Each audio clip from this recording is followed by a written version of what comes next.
Hello, everybody, and thank you for joining us tonight for DCR's parking proposal meeting. We're going to give folks a few minutes to kind of filter in. We had quite a few people registered, so we will get started in 2 to 3 minutes.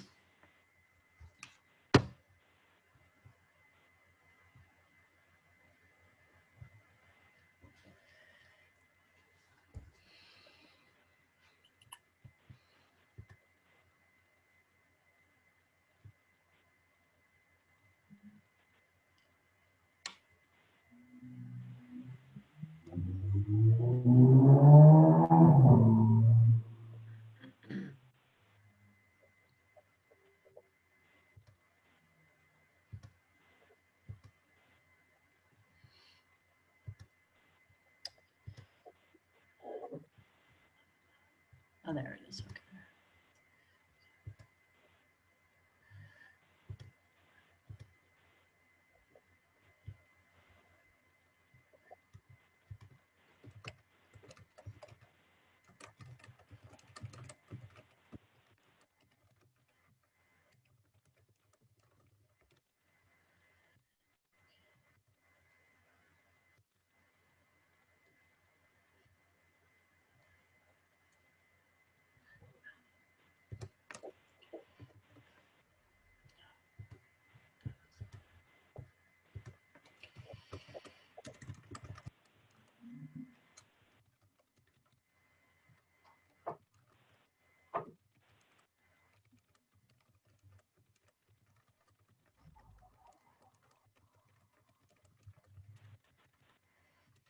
Okay.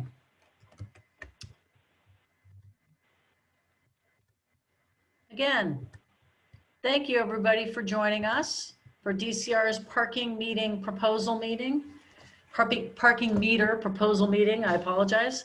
I am Jenny Norwood. I'm from DCR's Office of External Affairs and Partnerships. Next slide. Before we get started, I want to run through some meeting logistics. First of all, please note that this meeting will be recorded and the recording will be a public record. You have 2 ways to ask questions during the meeting. You can either raise your hand. You should find that option in the participant option on your menu at the bottom of the screen, or you can use the Q&A feature. Please don't enter questions you want answered during this session in the chat. We really try to reserve the chat for opportunities for attendees to message back and forth, as well as panelists amongst each other. You will have the opportunity to submit comments over the course of the next 2 weeks at the DCR public comments page. We will provide this URL at the end, and once the meeting is complete, we will send a follow-up email for you tomorrow with that link. Or you can send me an email with your comments at jennifer.norwood@mass.gov. Next slide. On behalf of Governor Baker, Lieutenant Governor Polito, EEA Secretary Thea Herides, and DCR Commissioner Montgomery, we welcome you to this meeting. Next slide. Joining us today from our partners at IPS to help us with the presentation and answer questions are Mark Burling and Jim Cardiello. From DCR, we have Craig Cashman and Stefan Skolinski from the Office of Government Affairs. We have Mike Nelson and Adam Parr, Chief Rangers. We have Jordan Braxton from the Parking Office, and also Hazel Clarence, who's the Parking Operations Manager, who will take it from here. Hazel?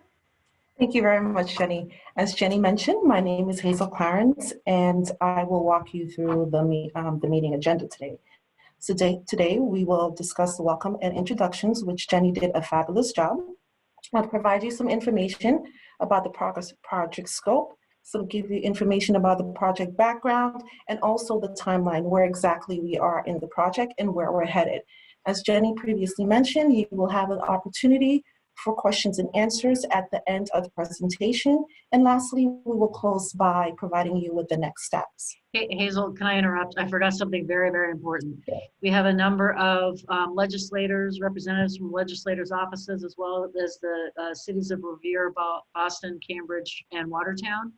welcome all of you. Thank you for coming. We will allow you to make a statement at the beginning of the Q&A. I will call on any of you then who want to make a statement. Please chat to me if you'd like to say something. I'm sorry, Hazel. Not a problem, Jenny. Next slide, please. For those of you who are not familiar with DCR, DCR manages state parks and oversees more than 4,000 parks throughout Massachusetts. It protects, promotes, and enhances the natural, cultural, and recreation resources. Some of the locations that we manage includes the Blue Hills Reservations, Boston Harbor Islands, and a portion of the Appalachian Trail. Next slide, please.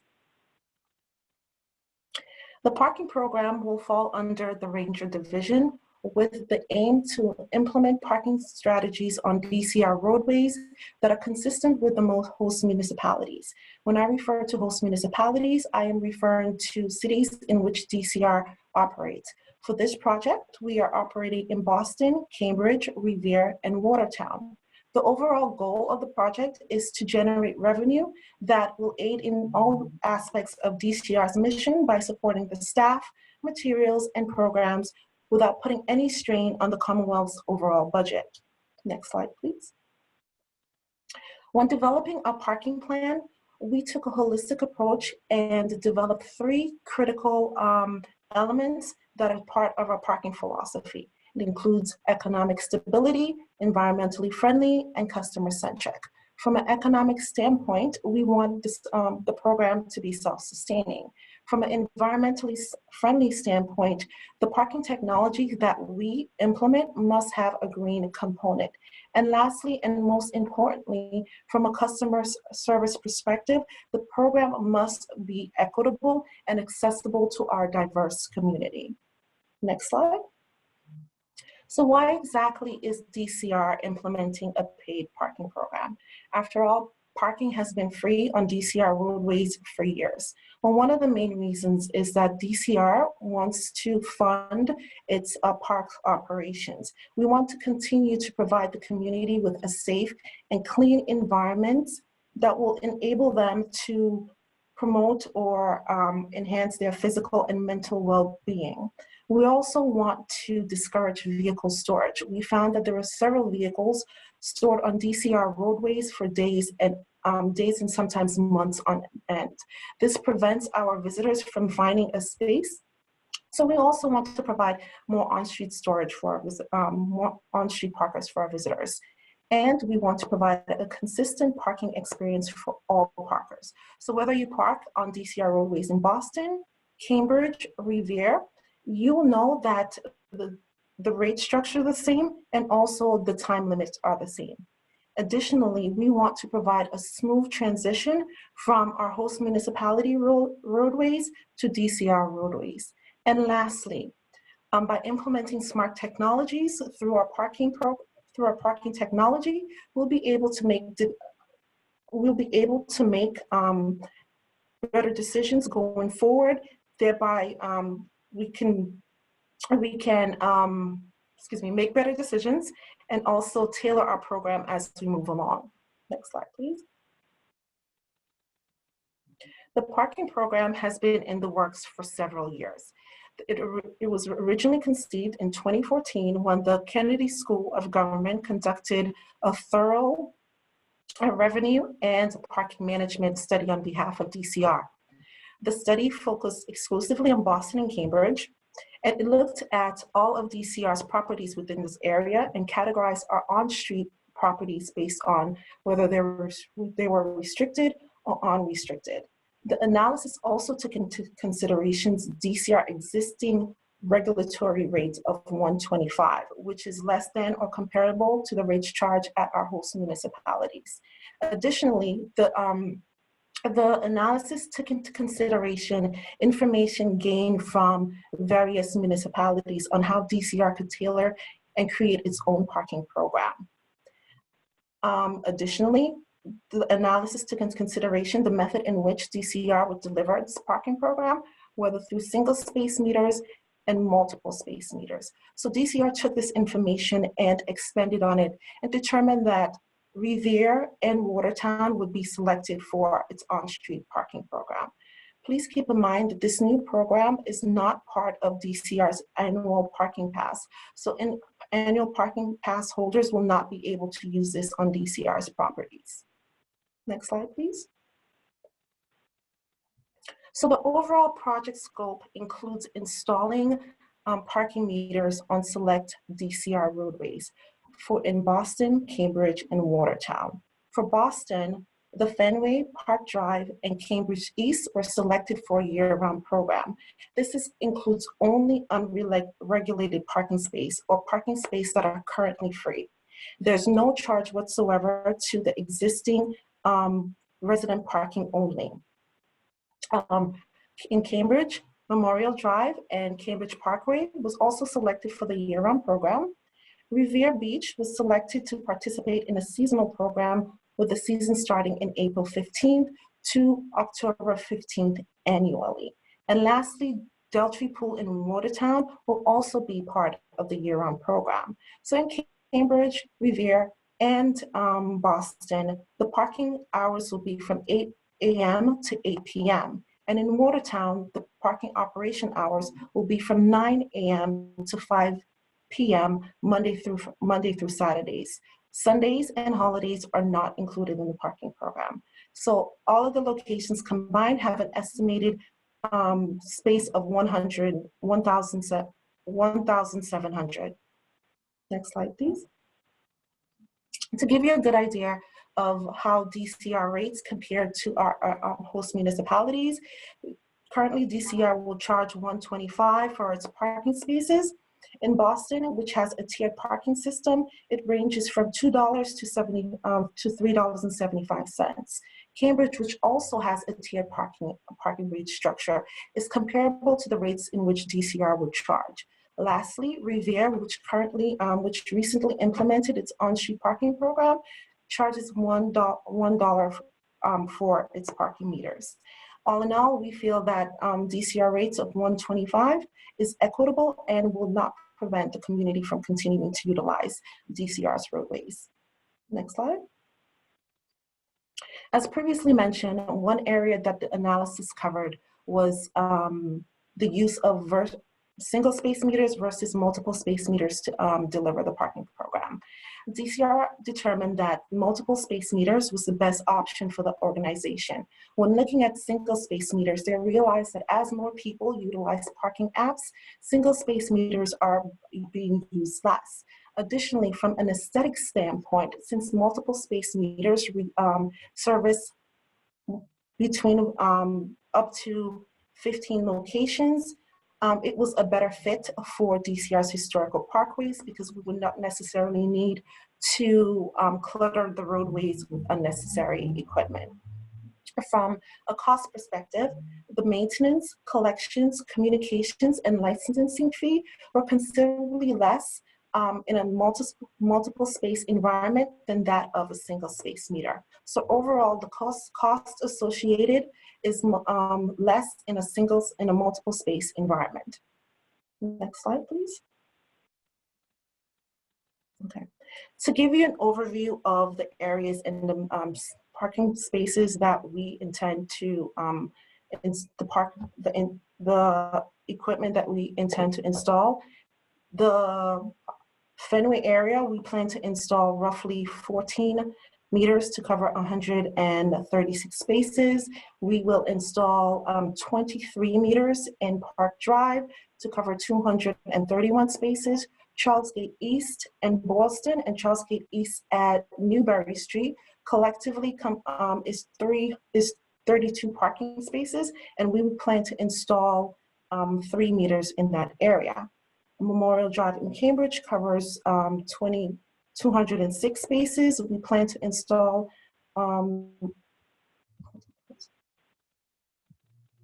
We plan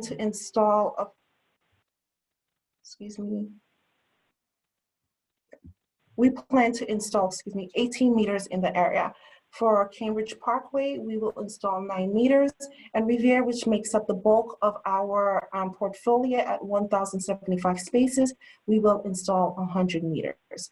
Lastly, at Deltree Pool, which is the only off-street location, we will install 1 parking meter. So collectively, we intend to install roughly 170 meters for our portfolio. Next slide, please. I will now turn it over to Mark Berlin to discuss the meters in which we plan to install. Thank you. The IPS smart parking meter is solar powered. It accepts coins, credit, or debit cards, and you make your payment by entering your plate number. We also can integrate with pay by phone, and we support multiple languages. Next slide, please.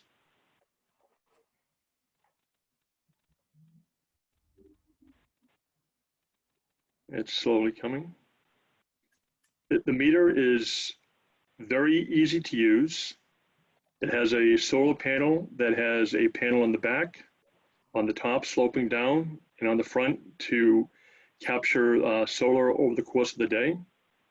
There's an LED light from the top that shines down, allowing payments to be made in the dark. So come December 21st, it gets dark at 4 or 4:30. If you touch any key, this screen and those LEDs will light up, making it very easy to make the payment. The unit is made out of stainless steel, so it will stand up to the salt and the snow and the moisture of our area. Next slide, please. This is an example of the unit at night. If you notice above the person's hands, there are 4 keys there. And those keys are very familiar to anybody who has used an IPS meter, single or multi-space in the area. Some of our customers include Arlington, Boston, Brookline, Cambridge, Lynn, Malden, Newton, Revere, Somerville, and soon Watertown. And anybody who's made a payment on even our single space meters, those 4 keys are the same as also on a multi-space, the plus, minus, okay, and cancel. So it'll be very easy for somebody to make a payment on an IPS multi-space meter. Next slide. Thank you, Mark. So to complement the pay station, DCR is looking to offer multiple payment applications, including the Passport app and Park Boston. As I previously mentioned, one area in which we want to be consistent with our host municipalities, and several of our host municipalities utilize Passports and Park Boston. We also intend to use IPS Smart Meter app. So some of the benefits of utilizing multiple payment applications include the fact that it's contactless. You pretty much have a virtual pay station in the palm of your hands where you could receive alerts and you could extend your time or pay remotely. You also have the option of paying using multiple payment applications in the app itself. So you could, similar to the IPS meter, you could pay with a credit card, you could pay with a debit card. You could also pay with PayPal, which is a great feature, depending on whether or not the individual apps can support it. And additionally, by the multiple payment applications gives you the ability to store your receipts online. So you pretty much have a depository where you could store all of your receipts and look later on to determine where you parked and for how long. Next slide, please. Okay. The next few slides will give you a visual representation of exactly where we plan to install the meters. The blue icons represents the host municipality meters, and the red icon represents DCR meters. So for the Fenway area, we will install meters starting at the Ave of Louis Pasteur, heading towards Simmons College, and also through the back of the Museum of Fine Arts and heading towards Boylston Street. As you can see, Boston currently has parking meters throughout this area. Next slide. For Park Drive in Boston, we will install meters beginning at Petersboro Street, at Park Drive, and up to the opposite of Back Bay Fence. We will install, as I previously mentioned, roughly 23 meters in this area. We also intend to install meters at the Beacon Street end of Park Drive. Next slide. For Charles Gate East, we will install meters at Charles Gate East and Boylston, and also Charles Gate East at Newberry Street. As you will notice from the slide, Boston has several meters around the area where it intersects with our roadways. Next slide. For Cambridge Parkway, once again, the blue icon represents Cambridge parking meters. This area, we will install meters beginning at the Edward Land Boulevard to the other end of Edward Land Boulevard. Next slide. One Memorial Drive, parking meters will be installed close to One Memorial Drive, all the way towards Fowler Street at Memorial Drive. We're only installing meters on the MIT side of Memorial Drive and not the Charles River side. Next slide. For Revere Beach, meters will be installed beginning at Elliott Circle, heading towards Carey Circle. We will install 100 meters spread out throughout both sides of the boulevard. Next slide. And lastly, for Watertown, we will install 1 meter potentially at the entrance of Deltree Pool. For those of you who are not familiar with this area, Deltree Pool is near the Watertown Dam. Next slide, please. So several of the areas that we reviewed have a residential component, and they include Park Drive and Cambridge East. As previously mentioned, we are not making any changes or significant changes to the residential parking.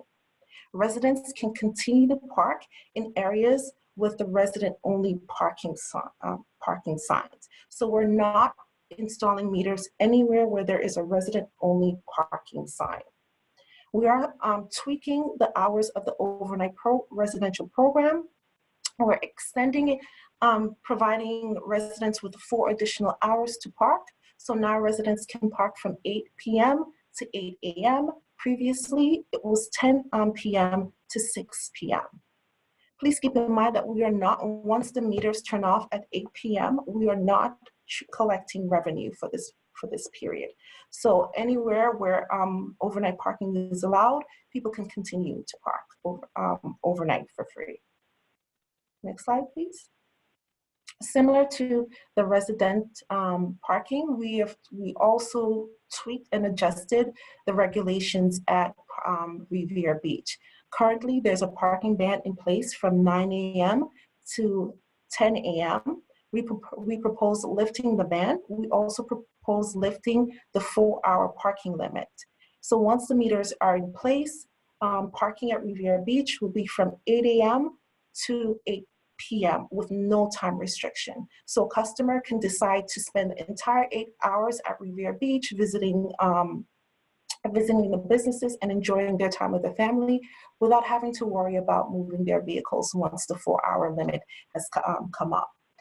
Now, in terms of the current no parking restriction after 10 p.m., that is still in place. So there will be no parking after 10 p.m. at Revere Beach. And there's a 2-hour windows from when the meters turn off to the to when the no parking ban begins.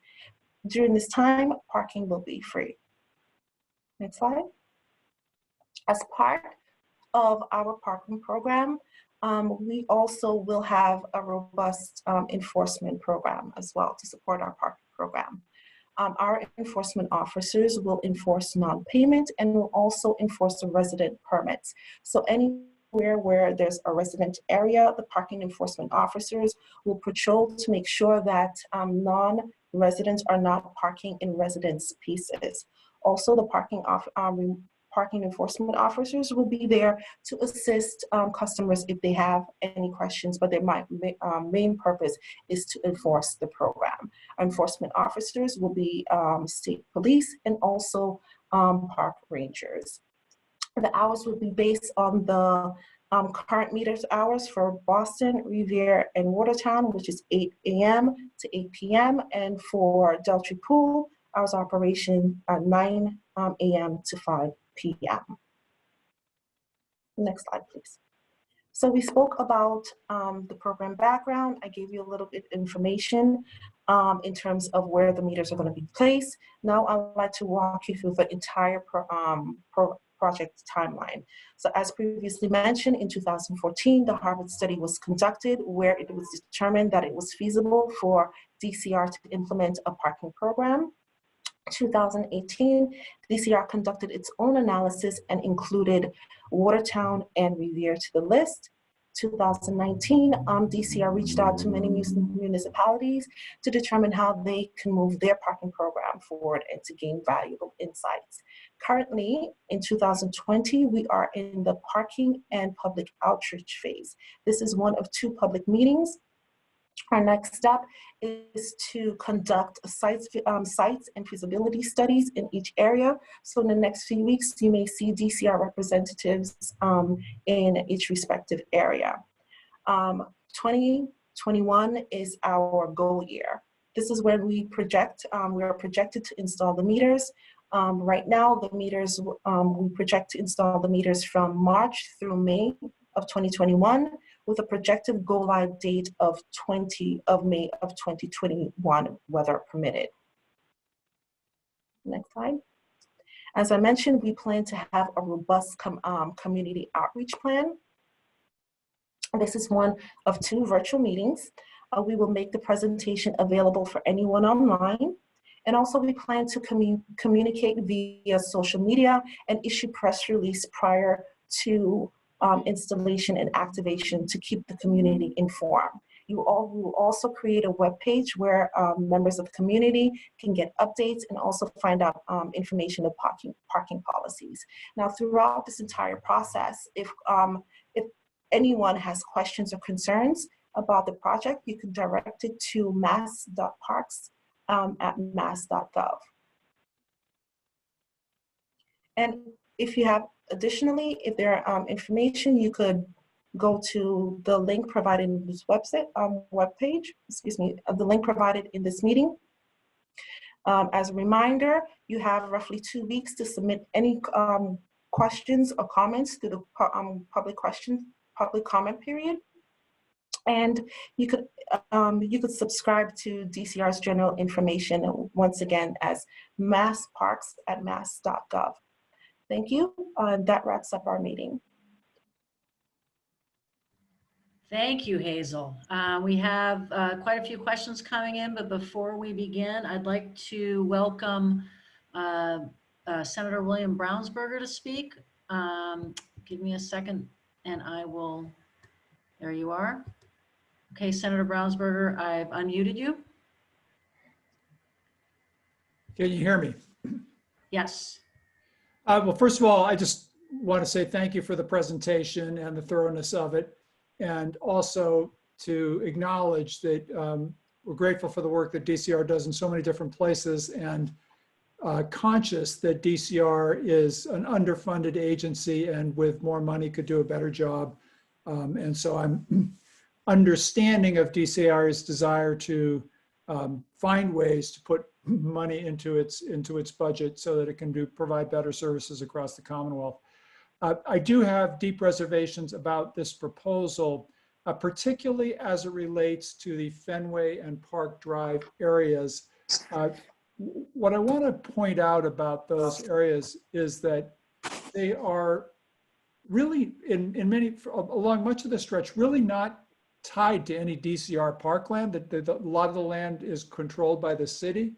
And so essentially, this is not a this is not a fee that's going to fall on users of DCR's parkland. This is just going to fall on, this is a new cost for people who park in that area. And it's nothing but a fundraising mechanism as opposed to something that relates to use of DCR assets. And in particular, along Fenway, a lot of folks there's been a loss of residential spaces, so that, I hope that DCR can, and in practice, putting fees on the visitor spaces will fall somewhat on residents because some of the time they're going to be in those visitor spaces. So this is a proposal that is going to fall in the Fenway and Park Drive areas on residents especially. And I think the same is probably true in Charlesgate, although at least there is a DCR-owned park.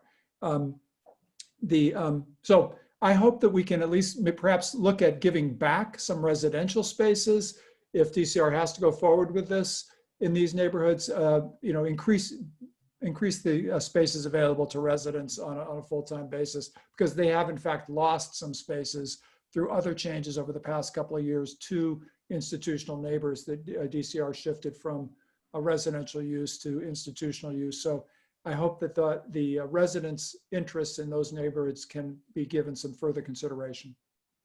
Thank you for the outreach. Thank you for the opportunity to comment.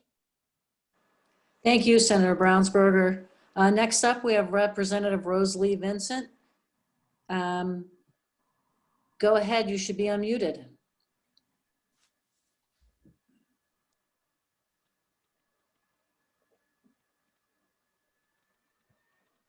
Are you there? Hello? Yes. Okay, I'm sorry. First of all, I'd like to thank DCR for hosting these public hearings regarding the parking meter proposal. And I want to begin by expressing my appreciation to our local DCR staff who have, that we are so fortunate to have on America's First Public Beach. Chris Doctoroff, Tom Trainer, the entire team do yeoman's work 365 days a year to make our beach the best it can be. And as Revere State Representative and the House Chair of the Metropolitan Beaches Commission, I understand the revenue challenging DCR, and I understand, the need to implement parking. I must say that when I saw the presentation, I'm really a little bit concerned. Actually, I'm a lot concerned when I saw the sheer amount of stations going up according to the program that you just showed. This is America's Public Beach, and I'm really concerned with the fact that it's 100 stations. We have more stations going up on Revere Beach Boulevard than everyone else combined. Number one, that's a concern that I have. Aesthetically, I'm concerned. The height of them, I'm concerned with. And residential parking.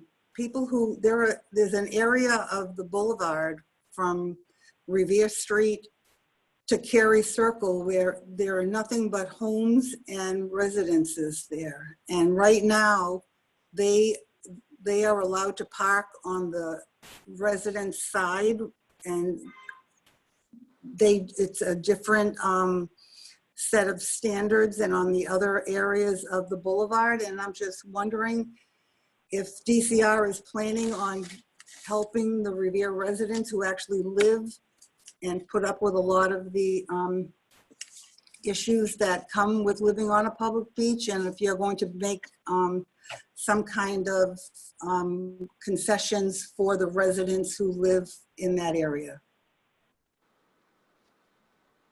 And that's pretty much, I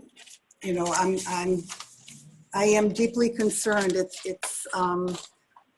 I understand the need for revenue, and I understand parking as well. And I have no problem with putting in the parking stations, but I think there's a lot going in on the boulevard. Thank you. Thank you, Rep. Vincent. Okay, next I'm going to read some questions here from Timothy Horn, who has his hand raised. Timothy, go ahead. Yeah, I'm live in the Fenway. I'm the president of Fenway Civic Organization. We worked with the MDC back in the 1980s they were working on a plan that would improve the flow, slow down the movement of traffic, and provide for the community. And what was created was the plan that we have today. and new roadways were actually created and new parking spots were created, and they narrowed down the Parkway so that it would slow down traffic. In the 90s, after the MDC was dissolved, there was no enforcement in this area. And so Fenway Civic asked and got eventually enforcement in these areas for resident parking. These areas were created in a large community plan in order, to facilitate movement of traffic and to limit the number of jam ups that we were having, because it's a very busy area. And it created parking, which benefited the neighborhood. We've been involved in this now for 4 decades. And to see a change in the use of these spaces is not historically correct. And to see that this study originated in 2014, it kind of makes you feel like it's something that's getting pushed through during the COVID days, where there's not as much community oversight. But I think that I have historical documents that I need to share with you to explain our position, and I will do that. And secondary is that the funds that you're taking will go into a general fund. So in the Fenway, this is a completely neglected area for the DCR. There really is not a tit for tat for what you put in to what you get with DCR planning. And I understand you might be facing a budget shortfall, but I watch trees go in DCR parkland down on Soldier Field Road, and I see literally thousands of plantings. I don't see that anywhere in the Fenway. And on Soldier Field Road, I see DCR parking lots that are not going to be affected by any of this. I often park at other DCR parks where there's no parking fee at all. So I think that it's kind of like focusing your revenue gaining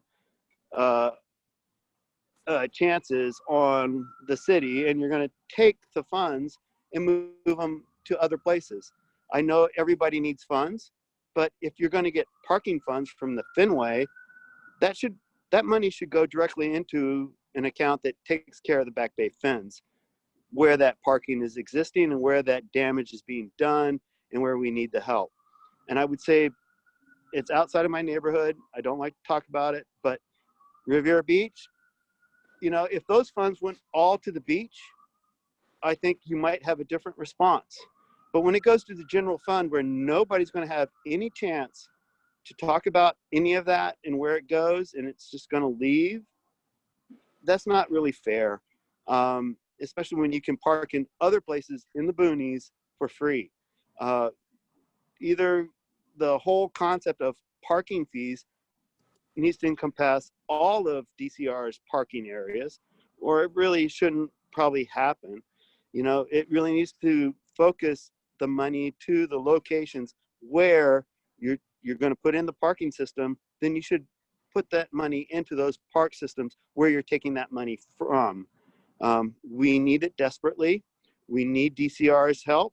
We have so many tree pits that are just non-filled.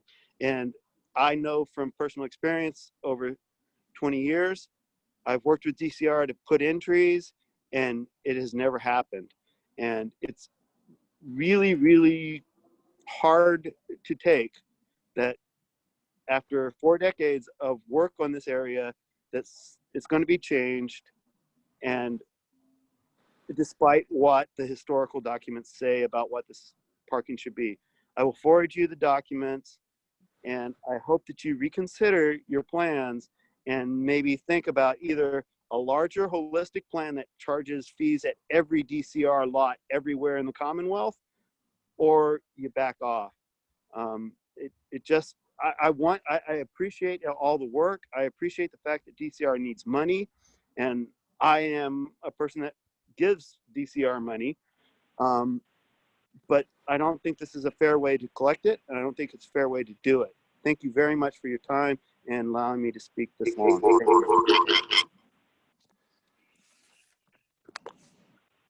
Thank you very much for that.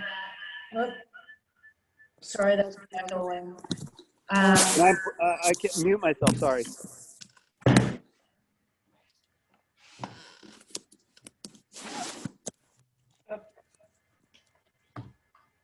I apologize, I had some computer problems. I'm gonna mute myself there. Okay. So next up, we have Paul Rupp. Oh, shoot. Give me 1 second. I am so sorry, my computer crashed. I'm going to send a message to all attendees asking them to rejoin. I am really sorry.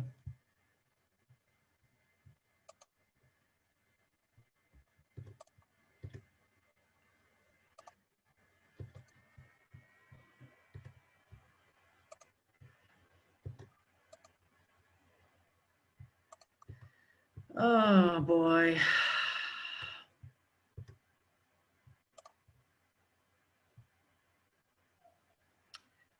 I don't know if I can do that.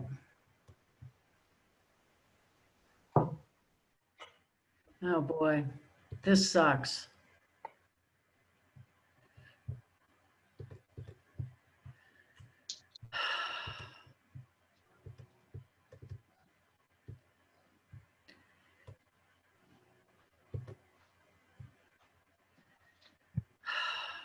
I don't even know.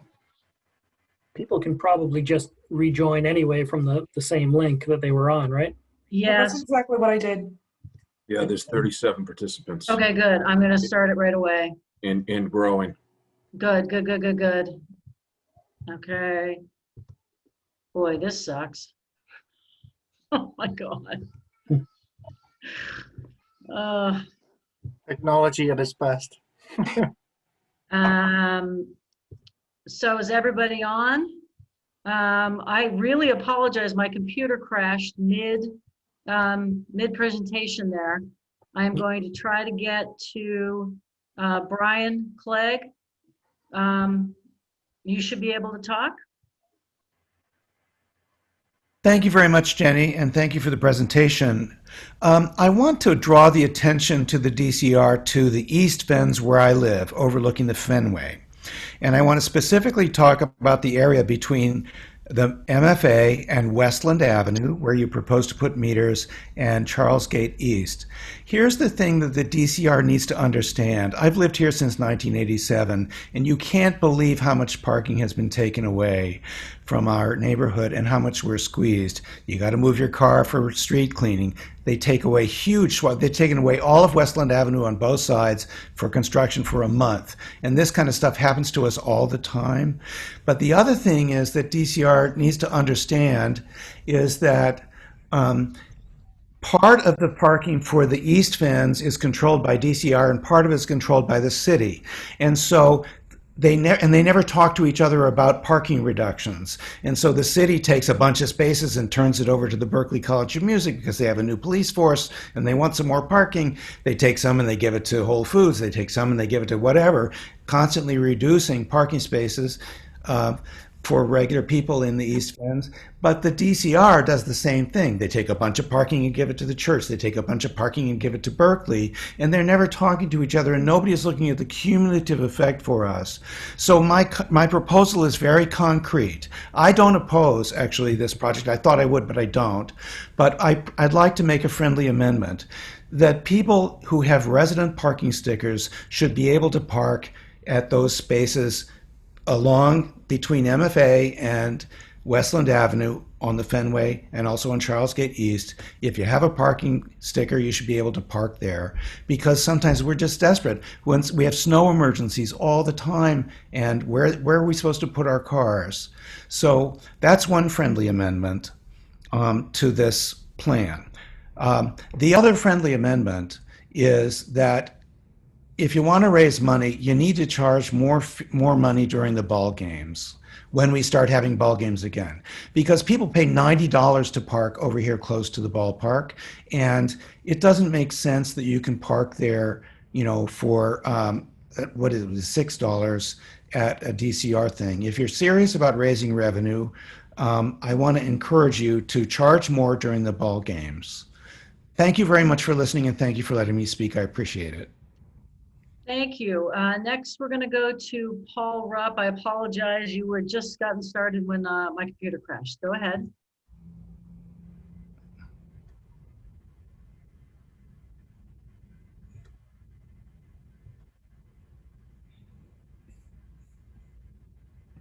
Mr. Rupp? Okay, am I all right now? Sorry. You are. No, you're good. Thank you. All right. Yeah, I'm a development consultant to Revere, been for a long time. In a prior life, I was the director of planning and development for Revere and began working with DCR after the blizzard of 1978 and with the MBTA and state and federal agencies. And an awful lot has been accomplished in terms of revitalizing Revere Beach. And there's always more to go.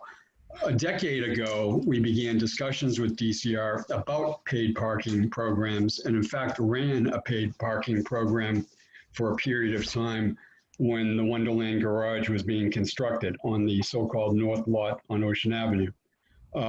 We shared that revenue with DCR, and DCR agreed to take its share and put it back into the beach. And the city used its share to promote the economic development objectives it had for Revere Beach, and that has succeeded to date. So I'm very heartened to hear Timothy Horn's suggestion that where money is raised, it should be shared, and it should address this much more in detail tomorrow night. But I do want to point out that there was legislation almost enacted in 2012 to create paid parking at Revere Beach. And that legislation that finally did pass allowed the city to cooperate with DCR in building the striking new maintenance facility that exists on Revere Beach. So there will, there will be a very high level of maintenance because of that facility there, but that costs money too. So the mayor is going to really delve into this in detail and process, but the idea is that there should be revenue sharing from the revenue generated at Revere Beach for Revere, for the beach, and for DCR. Thank you. Next, Sam Burgess, and after Sam, I'm going to move over to the typed questions. Yes, can you hear me? Yes. Thank you for the opportunity to comment. I've been a regular user of DCR property for running, walking, cycling, and all sorts of other outdoor activities. I'm really excited about this proposal. I think parking policy is very important for fiscal, environmental, and quality of life purposes, and it's oftentimes overlooked. I'm very supportive generally of installing parking meters in these locations. I'm not as sympathetic to supposed concerns about resident parking, specifically because at least in Boston, residential parking permits are free. So this represents someone parking their private asset on public property anyway. I think it's good that we try to price a lot of the public right-of-way that's being overused right now. So my main questions pertain to things that have already been said. Actually, I do agree with some of the former commenters that I think if there's any way, either from a statutory or regulatory perspective, to funnel some of this revenue that's raised back into the neighborhoods where the meters go, that would definitely raise the support, the public support broadly for the project, as opposed to it just going into a general fund. But I'm not sure if that's realistic or something that DCR can do. I'm also just curious if anyone can speak a little bit more to how DCR landed on the 125 an hour rate. I know there was the Harvard study, and I know there was the comparison chart that we saw that looked at Cambridge and Boston's parking rates. But in terms of ensuring sufficient curb turnover, why does DCR think, or how did DCR arrive at 125 an hour is my question. Mike, do you want to answer that? Sure, I can answer that. So that is just set by regulation. That wasn't so much a decision as it was just pre-existing regulation allows us to charge $1.25 per hour on our parkways. Oh, okay, I'm sorry. I missed that. So that's DCR's own regulations that they promulgated, or is that by statute? That's DCR regulation. Adam, would you be able to comment on that? Yeah, can you hear me? Yeah, it's a DCR regulation in the CMRs. The CMRs, the Commonwealth of Mass regulations that specify all the rates that we're allowed to charge, whether it's on parking, campsites, wherever it is. And they are supported by a statute, but those parking rates were already promulgated a while ago, pre-existing before this meter program came into being. So that's why the rates are $1.25 an hour. It's not specifically set because of this program, but on reflection, looking at the rest of the neighborhoods and the cities and towns, it is actually fairly consistent with what other people are charging anyway. Okay, that's helpful. And does DCR have authority to actually modify those regulations if they originally promulgated them, if this isn't something baked into the statute? Yeah, so the DCR through the Secretary of State's office can do public hearings and proposals to re-promulgate any of those fees at any time, I believe. But there's no plans I'm aware of right now to change those fees. Okay, great, thank you. Thank you. So I'm going to go to some of the written questions. The first one, what is the cost for the metered unit machines and the ongoing maintenance? Anyone? So that would be covered. So part of our contract with IPS, DCR's contract with IPS, would include a maintenance contract. So that's part of the larger contract. I would have to do some more digging into the contract proposal, which is, so that's something that we'd have to look at specifically. But there's a maintenance contract which would be handled by IPS, would be part of that contract between DCR and IPS. No, that's only a half answer, but yeah, I don't have any other numbers right in front of me right now. Okay, next question. How much does parking enforcement cost over the designated time period for these meters? So it would be enforced by park rangers as well as by by state police. There may be other entities that would be involved in parking enforcement. Those would be the two primary entities that would be doing enforcement. Park rangers, there will be some rangers that are dedicated to this as part of their job. Probably some of those park rangers are already people who are working now. It would just be an addition of duties. Others may be hired specifically for this project, and so those are kind of two different things. So it's basically, I mean, we could talk about salaries of people that are involved in this, but there's no specific number that we can say about what is the cost of enforcement. Okay, related question. What is the anticipated revenue from these meters? Will 100% of the revenue go directly back into the same exact communities where they were collected? No, not directly. So basically, this money would be going into 80% basically of this money up to a certain cap, and quite possibly all of it would be part of DCR's budget and go to everything from jobs to programs to equipment and everything for DCR's operation statewide in every aspect of DCR, which is a very wide portfolio of projects that DCR is involved in. A lot of, from roadways to parks to, pools and recreation and dams and everything that's part of DCR, this money could be used for. Okay, next question. Did the Harvard Kennedy School engage local residents during their project so as to include direct community impact? Is anybody familiar with how that study was done, since it was done a while ago? I was somewhat involved in that project, not deeply involved in it, but I did assist with some of it. As far as I'm aware, there was no public outreach to do with that program. It was more of a proposal that was the Harvard School came into partnership with DCR to look at multiple different ways to generate revenue for the agency, and this is one aspect that they realized that we could make some extra revenue, and they did a proposal of these roads and how much revenue it would generate. But it was just a proposal between the Harvard School and DCR at the time, and it was a long time ago. It never kind of got to the next step of having public involvement back in 2014. Okay, one more, and then I'll go to the hands up again. Allowing 8 a.m. and day-long parking on Revere Beach Boulevard near the T-stops will encourage commuters to use Revere Beach Boulevard rather than 1A to park at the Wonderland Garage and adjacent lots. Was this considered? These are all great questions, and I'll just say this, that we have not had a single conversation about this parking program where there haven't been good suggestions and comments made that that brings up good thought-provoking conversations and things that we need to consider.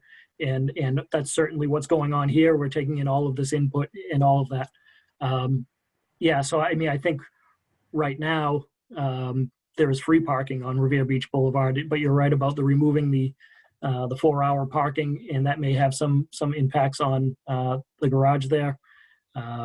So yeah, so nothing is set in stone in terms of a lot of these things, but just kind of that is our current plan. But again, we're taking all these comments into consideration, and as we look at all of this going forward.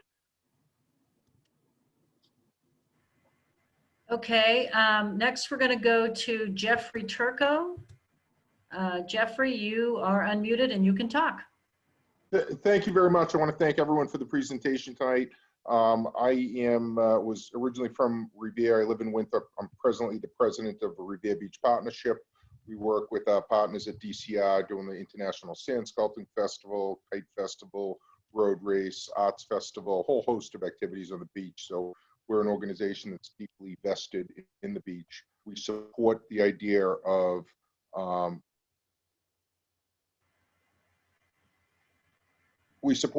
a parking program on the beach. We're glad, I think the original notice came out and said parking meters, which caused a lot of alarm. So I'm glad we're not talking meters, we're talking stations. But when the schematic showed about 100 devices being put on the beach, it is a pretty large number. And I'm not sure if that's just a product of the fact the beach is so long. But one thing that is concerning to me from the proposal is we support this with the understanding that there should be revenue sharing with the municipality, with the city of Revere, but also this money should be used to augment the programming of DCR on the beach and in the beach area, rather than sort of being replaced or supplementing the existing budget. And so the concern from what I've just heard tonight is that this money is just going to sort of go into the DCR budget as additional revenue, and it's not ultimately going to be available to new programming and specific Revere Beach programs. So I urge you to reconsider that component of it, and I urge you to look into revenue sharing with the city of Revere, who can be partners with you on the enforcement part of this as well. So thank you for the opportunity to speak, and again, we support the idea of paid parking. I would urge you to also look at expanding this not just on the boulevard, but on Ocean Avenue as well. Thank you. Thank you. Representative Livingstone has joined us now. I'm going to let him talk. Go ahead, Representative. Thank you. Well, first of all, I wanted to thank you for starting this conversation. I think it's incredibly important that DCR take this step. With respect to some of the proposals in Cambridge, this is something I've been encouraging you to do for some time. First, just thank you. As some other commenters have made, I think matching the local rate, I think, is important. In where you're located in Boston and Cambridge, your meters are going to be a very different rate than meters even a block away, and that could be confusing. And I think that will generally lead to higher rates. And then the suggestion for revenue sharing, I think is not for making sure that that the money is invested in the closest parks. I'd be happy to work with you on legislation on that. And then finally, I've written with the other representatives of Fenway that those streets, because of some of the things that have happened in Fenway with respect to city streets, that there is an incredibly limited number of spaces, and so that we asked you to reconsider that. But thank you overall for doing this, and particularly the spaces in Cambridge in my district that I represent. Thank you. And Representative Vincent has raised her hand again. Let me get down to you. Go ahead, Representative. Yes, I just want to voice my really deep concern about the fact that that the revenues that will be collected from these meters will not be going to the areas in which they are located. As the representative of Revere Beach, we have our historic pavilions that are in disrepair. We have cracked sidewalks. We have crumbling seawalls. We have period light fixtures that are rusting.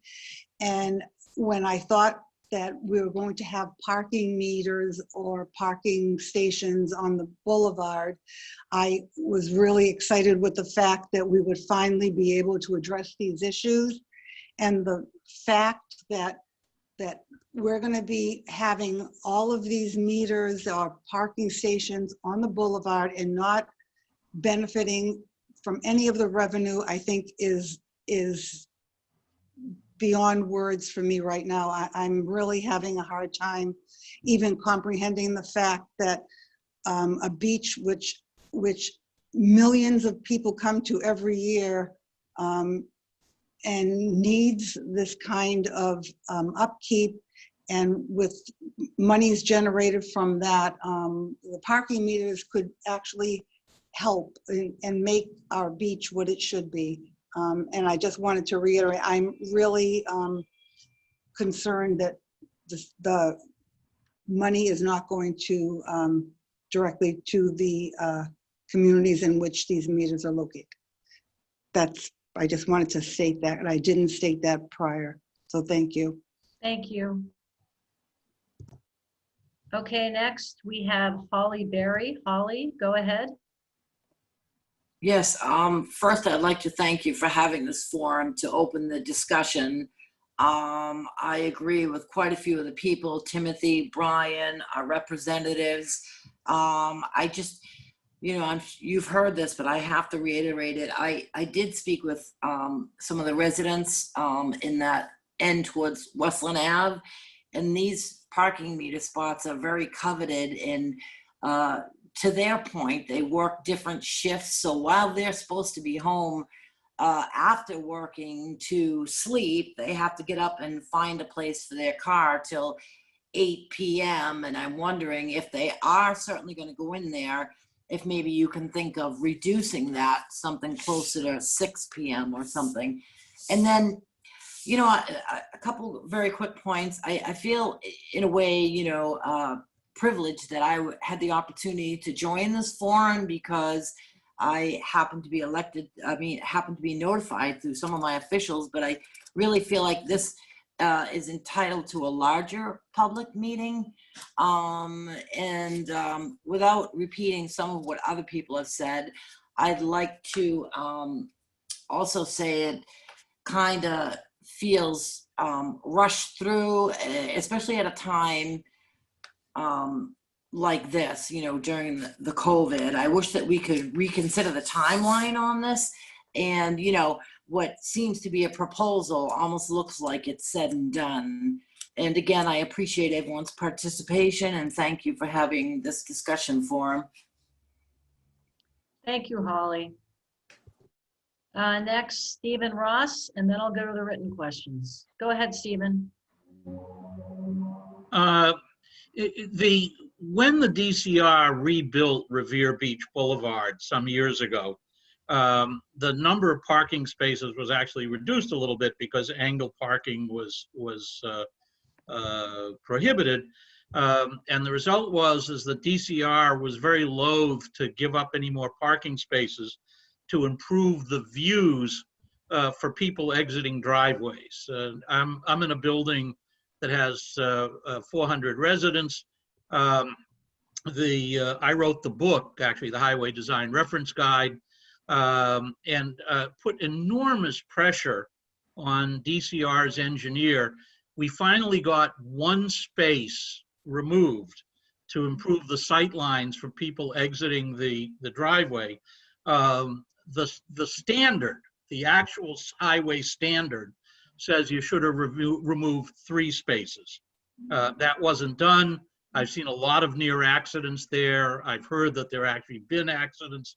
So we don't trust you when it comes to managing any of this.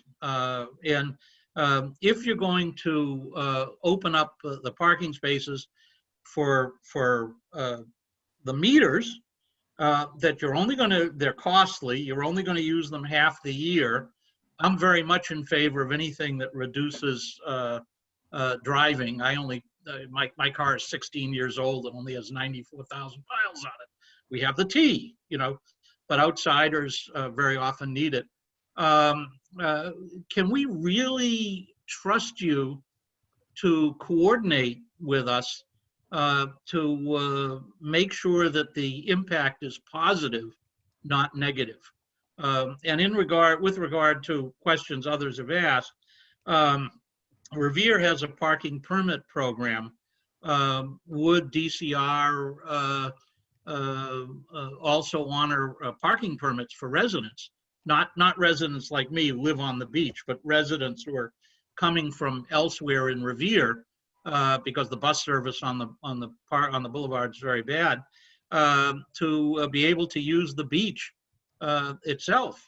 They live there without paying for parking.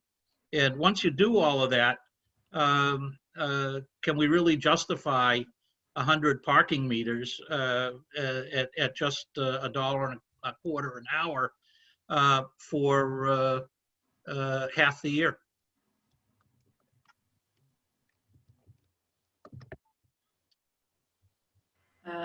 Okay, Mike, do you want to try and answer that? I can speak to that About parking, like resident stickers. Yeah, so I think with the resident stickers, first of all, it's not supported by, it's not supported right now that we can't do that for DCR roadway with the Revere permits, without some other kind of mechanism to support that. So, but basically also, I don't think that we would do resident parking for Revere residents who don't live in the neighborhood, just because it's a state property. And I think that we're probably trying to be equitable in terms of access to that, to the resource. I do want to comment a little bit on, there was some conversation, a lot of questions about the number of meters. So the distance, the number of meters in Revere Beach, it is a product of the distance and the length of the beach. So these, as mentioned earlier, these meters serve basically 8 to 12 or so spaces. So basically it's based off of a basic rule of 10 spaces per meter, which is basically 200 feet between the kiosks. Don't want to use the term meter because I know it's confusing as opposed to the single space meters, but for the kiosks, the parking kiosks, they're separated by, as a general rule, 200 feet. But then on the ground, that's been modified a little bit when there's long stretches where there are no parking spaces and whatnot. So, but that's basically how we came up with the 100 meters number, is based on both sides of the road from Elliott Circle up to Cary Circle. So that's the reason for the number of meters. Again, we're just really taking in all these comments. I think this is very helpful. Any specifics on issues, even if it's something that's been hashed out in the past, in terms of concerns about the way it's formatted in terms of the parking in those areas. Everything is worth looking at. So if there are specifics that you want to bring up an issue, even if it's been answered in the past, we can certainly relook at some things if there's roadway improvements that need to be made, or extra space for getting out of parking out of driveways and whatnot. So I think it's good to share all of those specific comments. Okay, question, I think, Mike, this one will be for you. How will this affect wheelchair accessible parking spots, handicap spots? Yep. Handicap spaces there's no charge if you have a placard or a license plate with a handicap insignia on it. Those are, so it's free parking for anyone with a handicap plate. And we're working with we're working with the ADA and looking at what are the requirements for parking meters, and we're certainly be very cognizant of making sure that the sidewalks remain as wide enough to meet the standards and more, preferably. And so we're looking at all those things, and all those things are certainly being taken into account. We have our universal access office, and we've been in contact with them as well as part of the planning process. But so spaces that are currently designated as handicap spaces, those will not be affected, or will be free parking for anyone with a placard. Next question, will there be time limits on the metered parking in Boston and or Cambridge? Maximum 2-hour parking, that kind of thing. Yep. As of right now, our default plan, as mentioned, is that there will not be, that it's 8 a.m. to 8 p.m. and you can park as long as you like within that time frame. But again, we're continuing to take comments on all that, and this is part of that. So that is the current plan, is that there are no time limits.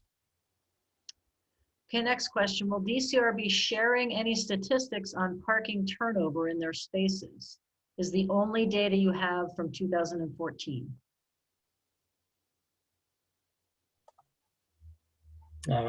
We do not have any data to share on that at this time. So whether or not we're able to collect that data going forward with this program, I don't know, but I can only say that we don't have that data at this time. Okay, next question. What will the fines be? Will you have RMV authority to enforce payment? And then again, asked about a parking limit, 2-hour parking limit per space in the area. So there are no parking limits. But George asked, so will the fines be, and will you have RMV authority to enforce payment? Yes, so DCR regs do support that we can write tickets on the roadways, and these would just generally be restricted parking. So it's basically a $25 fine for violations. Okay, next question. Have you asked park visitors how they usually travel to the DCR Fenway area? Do they need parking spaces, or are they coming more often via public transit, by foot, by bicycle, etc.? Again, I do not have that data currently. What is the reason for not directing funds directly to the areas where the revenue is generated? Again, this is not my department. That would be a good question for finance, but I think it would, just based on very brief conversations, it sounds like it would be a monumental administrative task to track funding and whatnot. I don't know if that's the only factor, but and also there may need to be a legislative component to that. That's not really my area to answer that. I don't know if anyone else could add or have anything else to add to that, or that may be something we need to bring back. Yeah, clearly that's been a concern tonight that we're going to have to bring back to the team. I'm looking. Okay, next one. Can you remind us of the penalty for parking at an unpaid meter? Has an analysis been completed of the cost of Fenway ballgame parking versus street parking with a ticket? That's a good question.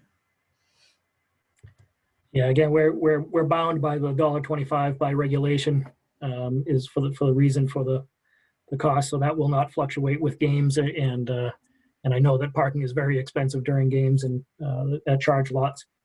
And again, the fine for violations is $25. Okay, I'm going to go to more hands raised. I've got JS. You are allowed to talk. Go ahead. Hi, thank you. So I'm a resident in the West Fens, and I'm a little bit concerned about these parking spaces, in particular in West Fenway, and the availability for current residents. I was on a call this afternoon regarding the property, the skate property over on Boylston Street. It's like in the 1200s, the one that used to have the baseball tavern, and they're talking about putting in potentially hundreds of residential units. And over on Queensbury and Kilmarnock, that's another set of, I think, over 450 other units. My understanding is the property that's over on Queensbury is gonna maybe have one parking unit, one parking spot for every couple of units.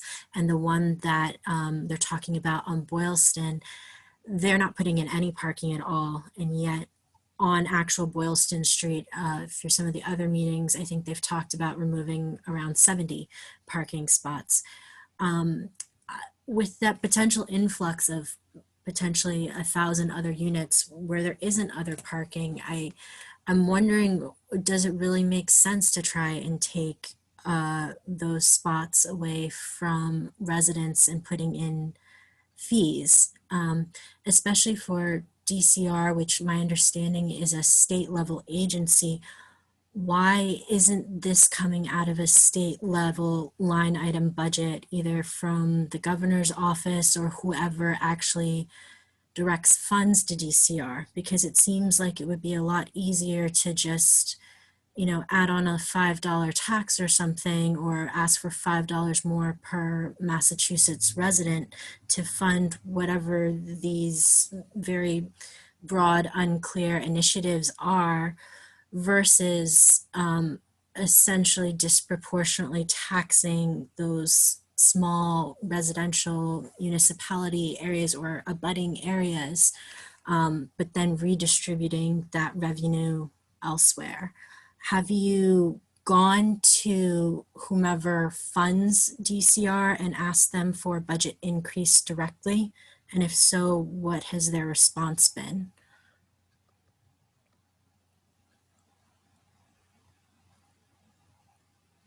Yeah, that's a much larger question than I can answer at my level. That's basically legislative funding and line items for the entire funding of DCR.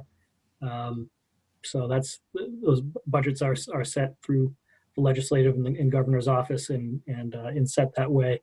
That's that's a much larger question than I can answer at our level. So for all of these sort of proposed changes, I guess, how exactly are you anticipating spending the revenue that you pull in? Because I imagine it must be sizable if you're talking about adding to existing workloads of law enforcement and or hiring additional parking meter enforcement staff. Where exactly are you planning to spend this money as opposed to just raising it because you want to?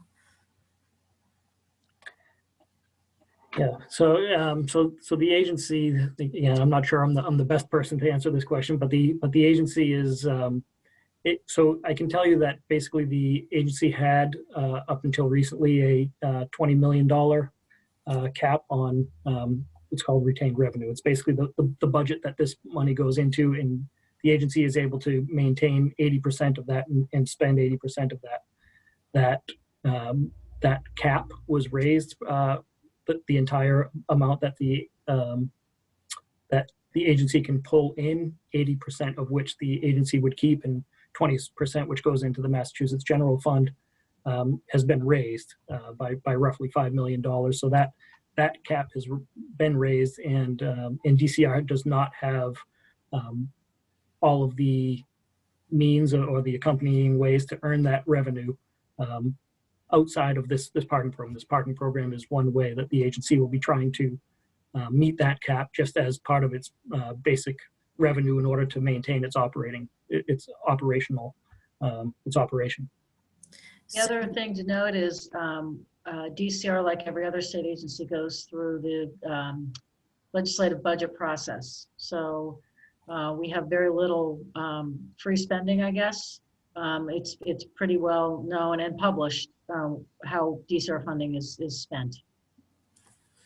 So for the potential other state agencies that you're talking about, like I think you had mentioned state police that maybe would be asked to add to their workload to help with this parking enforcement.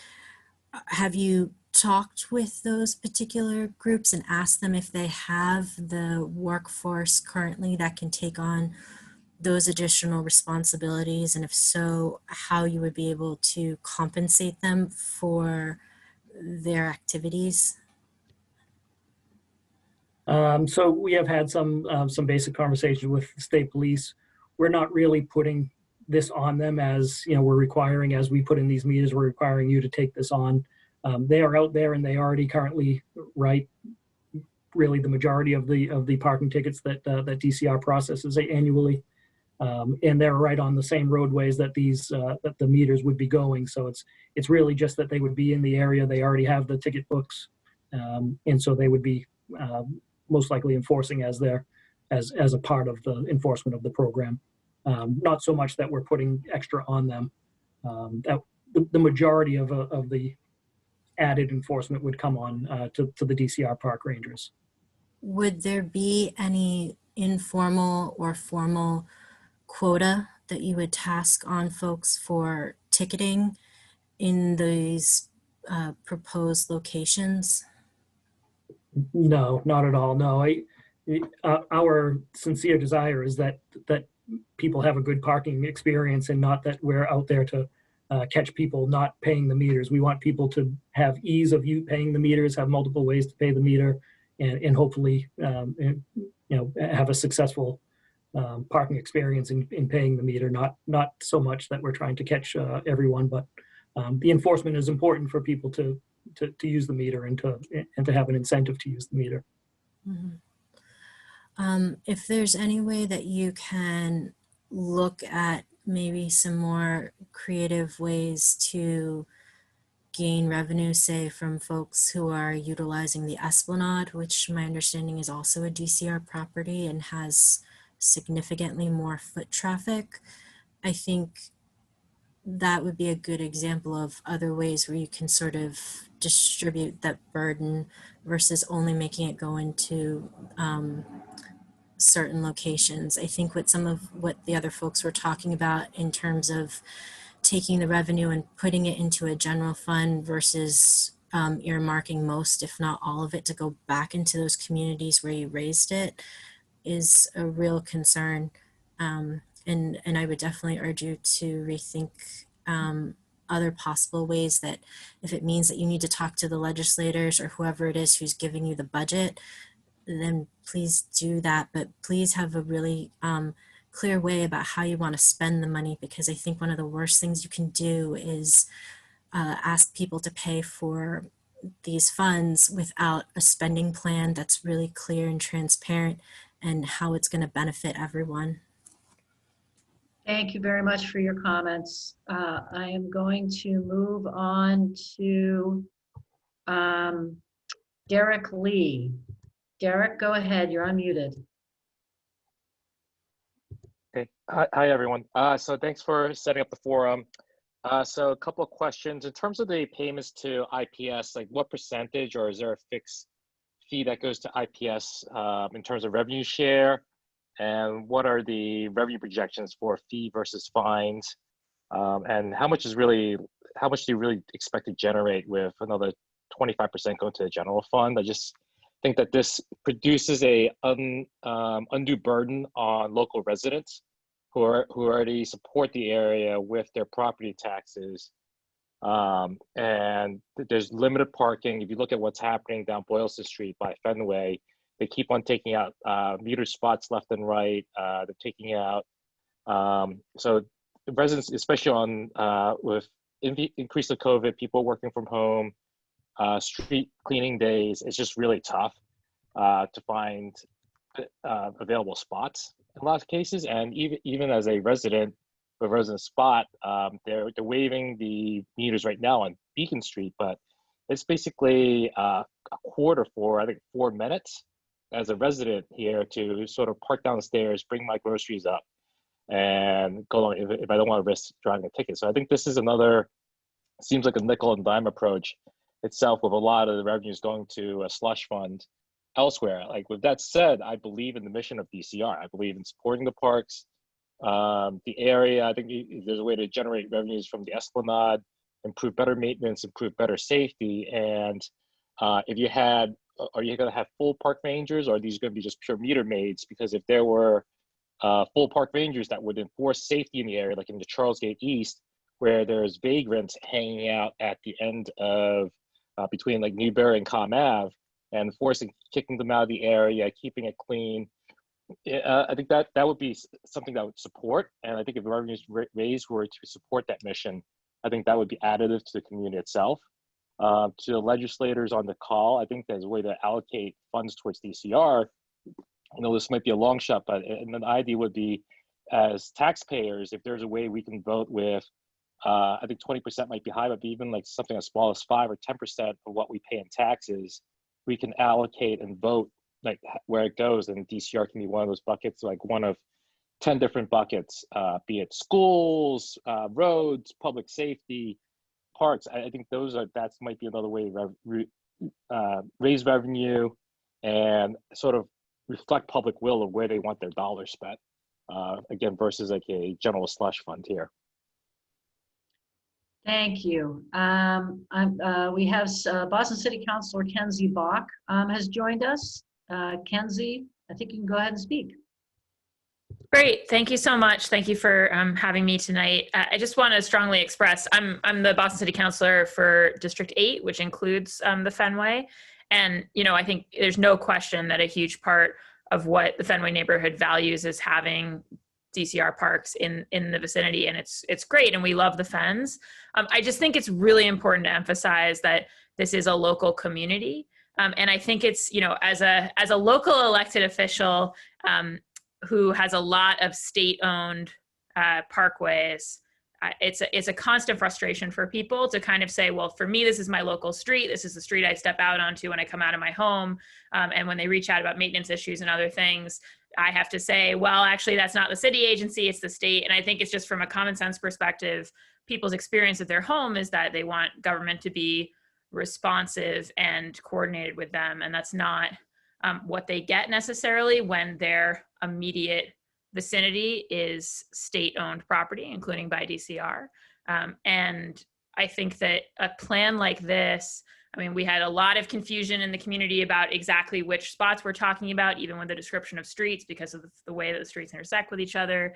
I think you've heard tonight, and we'll probably continue to hear tonight and tomorrow, like lots of specificity about the different blocks of the Fenway and the way that they're used by residents, by visitors, and the way that this proposal would affect them. And I just think that a change like this needs to go through a real community stakeholder process, where you actually sit with all the users and talk through it, and just recognize that it's different in a context of a really busy city with a lot of competing users than, you know, in some parkway that's out where the only people using it are going to be park users, et cetera.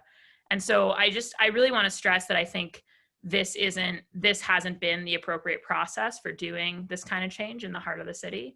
And it's detrimental to a lot of the people I represent. I think that you've heard tonight that the folks I represent, I mean, they care about DCR as a partner. I was going on a walk recently looking at sort of places where people would love some more activism around weeding and debris and maintenance and investing in the parks. And I think that this is a community that's ready for that conversation, but it really has to be a conversation. And it has to be something that's super granular. And I'm concerned, I'll say I'm a Harvard graduate myself, and in fact teach there on the side. But I'm concerned that we've taken these streets that are a real part of the living fabric of the community I represent, and kind of thought about them as an asset class here, and an asset class that can be monetized in a way that's very broad brush across the board and isn't engaging with that community experience. So I would really ask DCR to go back to the drawing board on the Fenway aspect of this proposal, and really sit and talk with our community before making any changes like this. And I would also just say, to echo the comment before, that I think anything that gets changed here has to be in the spirit of partnership around the parks, and not just a spirit of extraction. Like, you know, oh, this is a place where people park. It's an opportunity to maximize revenue. Let's have troopers who write tickets. I just think that we really need to have a different kind of conversation. I'm certainly open to having that conversation as their city councilor, but I think I'm united with all the senators, representatives who represent this area in saying that just sort of holding to public meetings and calling it a fait accompli when we haven't had these conversations doesn't work for the community we represent. So thank you so much for hearing me tonight. And those are my comments. Thank you, Kenzie. Okay, I'm going to go to, we're coming up on 8 o'clock, so let's go through these last. We have 9 questions or comments. The first, if this is indeed going to happen, would you consider handicap spots, larger handicap spots, as they require large vehicle unloading of wheelchairs, which is a much wider space than needed? Are current handicap spots oversized? So the majority, in actually, I'll say, I think all these parking spaces are parallel parking along the curbs. So I think that really the roadway or the format of the roads and the layout doesn't always accommodate that kind of space to have. So if I don't know if we're talking lengthwise, which in that case we're certainly considering anything, all of the comments, and that's good input. I think a lot of the parallel parking, it doesn't accommodate the accessing the space, basically the hash marked space that runs parallel beside a parking space normally, say in a parking lot. So that's not an option. So I think that a lot of the spaces that are put in there, talking to our universal access program, they don't necessarily meet the standards, but it's because that they can't, and so they're put in there for equity of access to those parking areas, but can't necessarily provide the side space that would allow for a ramp to come up or down or those types of things.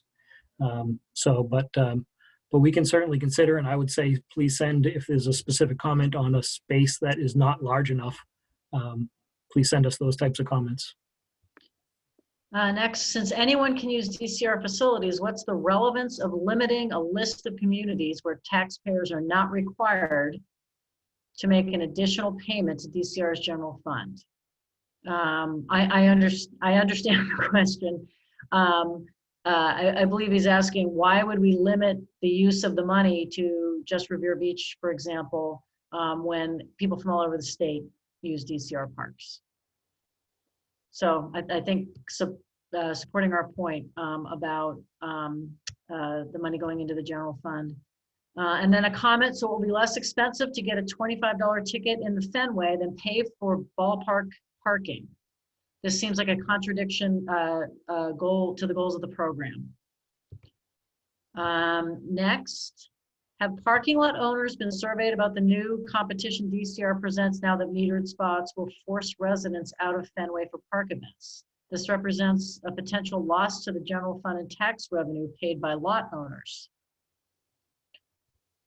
Good comment. Next, for the Fenway, between institutional expansion as well as real estate expansion, including tourism and ball game, puts an undue burden on Fenway residents. I think we've heard that loud and clear. Thank you, Holly. Next question, can you please also ask to provide the cost for the state police to enforce this? That's the most expensive possible way to enforce, particularly if it involves overtime. That's a good point, Brian. I think Mike answered that question when he said this won't be additional work for the state police.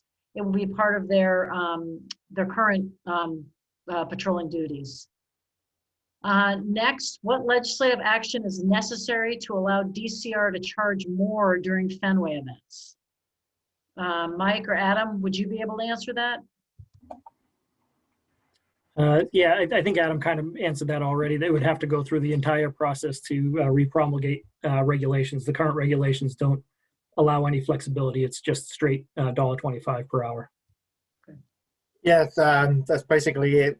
We'd have to promulgate new fines, which basically the DCR would have to make the proposal that goes through the Secretary of Environmental Affairs, the Governor's Office, and then it would come back to public meetings.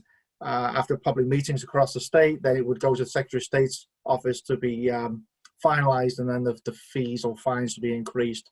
So there is a process, and we do that from time to time with different fines and fees. In fact, recently some of the camp fees and other parking fees have gone up. Back in May, I think, some promulgations. But so there is a process. It's kind of a long process. There's no plans, I believe, right now to do that with the parking fees or fines, but that definitely could change in the future. Okay, our last question. Have you considered a fee for resident parking?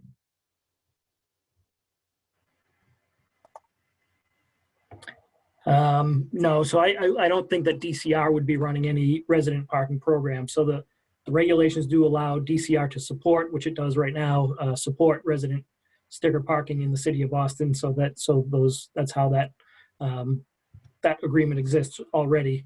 But that would be entirely on the city in terms of what they charge for resident parking stickers, or how much they charge. Okay, that is the last question I have. And we are right just past 8 o'clock, so this is great timing. I want to thank everybody for joining us and for all of your comments. We really do consider all of your thoughts when we go through planning like this. And please, thank you very much for sticking with me with my computer crash. We got just about everybody back, and I'm relieved. We will be meeting again tomorrow night if you'd like to join us again. As you can see on the screen, if you want to submit comments online, the link is there. You will get a follow-up email with links once this presentation and the recording of the presentation are posted. And thank you again for joining us. Have a nice night.